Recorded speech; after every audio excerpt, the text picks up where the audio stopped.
Goeiemôre. Ek groet u in Jesus lieflike naam. Die naam bo elke ander naam. Geen naam was nog ooit so kragtig en so vol liefde as Jesus Christus, die Seun van God nie. Baie welkom en 'n hartlike goeiemôre. My oë het so 'n paar dae terug op iets geval en ek het al 'n hele klompie vrae oor hierdie aspek gehad. En dit is, hoe weet ek is waarlik wedergebore? Nou ek wil begin deur om te sê, dat as u wedergebore is, dit is iets wat ek nie in woorde regtig kan omsit nie, maar u sal net weet. U sal net in die binneste ervaar. Daar is sekere veranderinge wat in u sal gebeur, wat verander en vir jouself dalk 'n bewys is dat jy wedergebore is. Eerstens, jy sal natuurlik dit in of deur die Gees in jou gees net vrede ervaar. Almits die deurmekaar en onheilige wêreld en dinge wat in die wêreld gebeur en so voorts, jy sal net die vrede van God in jou hê. Jy sal agterkom in jou daaglikse loop, is daar skielik meer wysheid, meer kennis in jou. Nie kennis van die wêreld of dinge van die wêreld nie, maar jy begin skielik hierdie kennis van die woord ontvang, want jy het gebid en God gevra, Here gee my wysheid vir elke dag. Weet jy, jy sien, God sal nie toelaat dat jy wonder daaroor nie. Daar is definitiewe bewyse daarvan.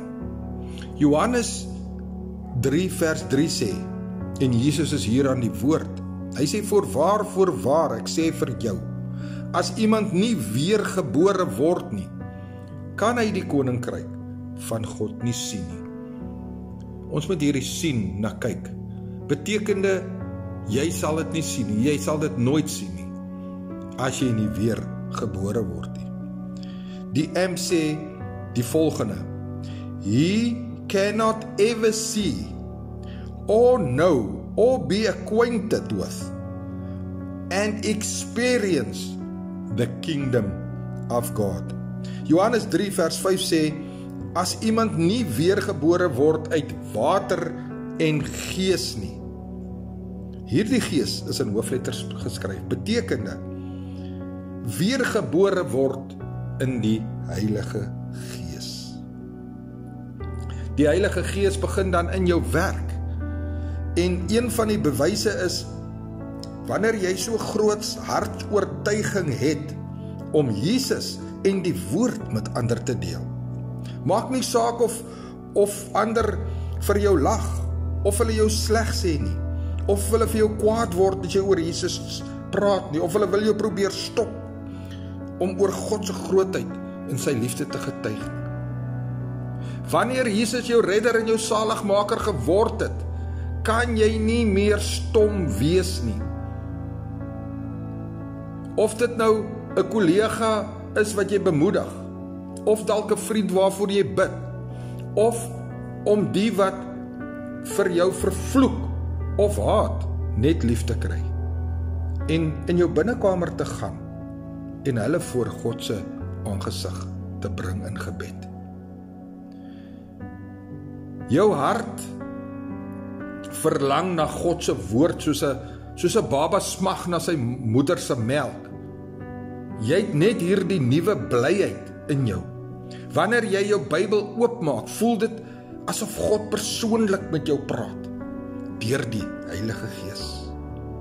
Voor wedergeboorte het jy nie hierdie goed te beleef nie.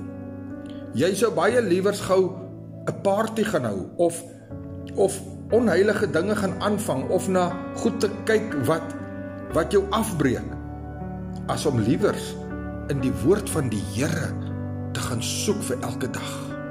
En wanneer jy hierdie woord lees, dan word jy gestig deur die Heilige Gees. Die Here verlig sekere woorde uit, en hy sê vir jou, my kind, dis joune. Weet jy wat, jy het 'n woord om op te staan. Die honger binne jou word gevul met geestelike kos. Ons leef nie van brood alleen nie, maar van elke woord van God. Johannes 3 vers 14 sê, ons weet dat ons oorgegaan het uit die dood in die lewe. Omdat ons die liefde van Christus beginne beleef, die liefde van Christus beginne vrystel. As jy wedergebore is, beteken dit nie dat daar nie sal verleiding kom nie. Maar die Gees het ons in geloof van Jesus, gee hy vir ons die skrif in Efesiërs 6 vanaf 10 tot 18, waar hy praat van ons moet hierdie skild van geloof ophou. Ons moet hom wil omhoog hou, sodat die brandpyle wat die Satan op ons afvuur, met alle verleidings en alle onheilige dinge wat hy wil hê ons moet doen, en hy deponeer het aan ons gedagtes in, ons moet hierdie skild gebruik om hy brandpyle af te weer. En hy skild is geloof in Jesus ons Here, geloof in die woord. Weet jy, as jy wedergebore is en daar kom 'n seisoen in jou lewe waar jy miskien bietjie geval het en bietjie wegbeweeg het van die Here af. Weet jy, as jy wedergebore is, sal jy nie bly lê nie, bly in daai stand weg van God af nie. Jy sal altyd weer opstaan. Die Gees van God sal jou bekragtig. Die woord van die Here sal soos moedersmelk in jou hart word. En jou hart sal uitreik na God toe. En jy sal wil bid en in sy teenwoordigheid kom. Ek is seker dat die Heilige Gees praat met jou vanoggend en hy antwoord jou uit die woord uit. Weet jy, Filippense 4 vers 13 sê ons sal tot enigiets in staat wees deur die Here Jesus wat ons die krag gee. Ek laat vanoggend hierdie saak by u. Daar's nog baie ander, maar ek het net hierdie paartjies uitgelig. Pastoor Gary, brood en water, 5 minute woord seëngroete. En ek sê weer, Jesus is baie lief vir jou. Ja, jy. Vir jou is Jesus lief. Amen.